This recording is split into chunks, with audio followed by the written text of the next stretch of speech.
বাংলাদেশে civil society নামের কোন দালালকে আর ক্ষমতার চাটুকারিতা করে পার পেতে আমরা দিব না। যে সংবিধানের ড্রাফট আরেকটা দেশ থেকে পাস হয়ে এসেছে, সেই মুজিববাদী সংবিধান এই বাংলাদেশে আর আমরা থাকতে দিতে পারি না। আমরা আজকের এই মঞ্চে মুজিববাদী সংবিধান ভেঙে চুরে শেষ করে দিয়ে নতুন সংবিধান চাইতে এসেছি। 23 বছরের পাকিস্তান আমলে ছিলাম, অধিকার পাইনি। 54 বছরের স্বাধীন বাংলাদেশে ছিলাম, অধিকার পাইনি। আজ থেকে 1 বছর আগে এই মঞ্চে ফ্যাসিবাদী ব্যবস্থার বিরোধ এবং নতুন রাজনৈতিক বন্দোবস্তের স্বপ্নে খুনি হাসিনার পতন ঘটানোর ঘোষণা দেওয়া হয়েছিল। 1 বছর হয়েছে, কাঙ্ক্ষিত অধিকার পাইনি। আমরা আর হতাশার কথা বলতে চাই না।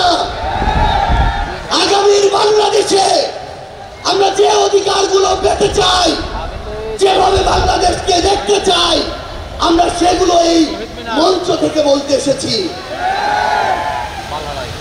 1 বছর আগে এই মঞ্চে ছাত্র জনতার প্রতিনিধি হিসেবে যারা ছিল, তাদের মধ্যে অনেকে আজ এখানে শহীদ পরিবারের সদস্য হিসেবে আছে, অনেকেই এখানে আহত যোদ্ধা হিসেবে আছে। আমরা এই মঞ্চে আজ আমার শহীদ ভাইদের হত্যার বিচার চাইতে এসেছি, আহত যোদ্ধাদের রক্ত ঝরার বিচার চাইতে এসেছি। যে আওয়ামী লীগ, যুবলীগ, ছাত্রলীগের সন্ত্রাসীরা আমার সহযোদ্ধাদের রক্ত ঝরিয়েছে, সেই সন্ত্রাসীদের বিচার চাইতে এসেছি। আমরা এই অন্তর্বর্তীকালীন সরকারের কাছে মৌলিক সংস্কারের নিশ্চয়তা চাইতে এসেছি।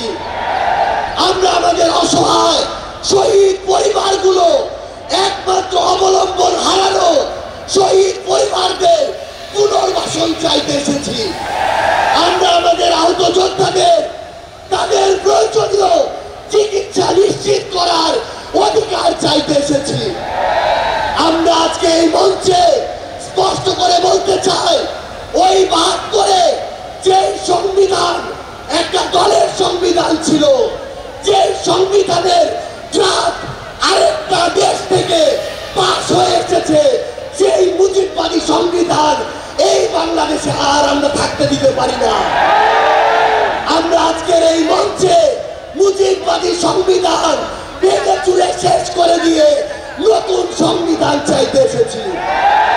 সংগ্রামী সহযোদ্ধারা, আমাদের যে লড়াই, এই লড়াই শুধু 24-এর জন্য লড়াই না।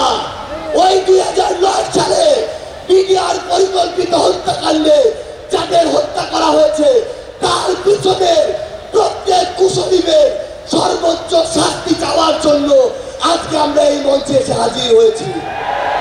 ওই শাপলা চত্বরে 13 সালে যাদেরকে নির্মমভাবে হত্যা করা হয়েছে, তাদের পিছনে যারা কাজ করেছিল, সে সকল খুনিদের বিচার চাইতে আজকে আমরা এই মঞ্চে এসে দাঁড়িয়েছি।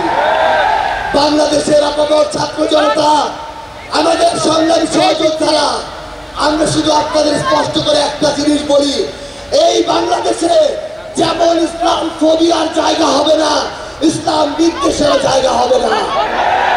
এই বাংলাদেশে আমরা যেমন কোন জঙ্গিকে দাঁড়াতে দিব না, তেমনি কোন জঙ্গি নাটকও করতে দিব না। এই বাংলাদেশে সিভিল সোসাইটি নামের কোন দালালকে আর ক্ষমতার চাটুকারিতা করে পার পেতে আমরা দিব না। ইনশাআল্লাহ আপনাদের সাথে আমাদের দেখা হবে সংগ্রামের রাজপথে অথবা বিজয়ে। ইনকিলাব জিন্দাবাদ, এনসিপি জিন্দাবাদ।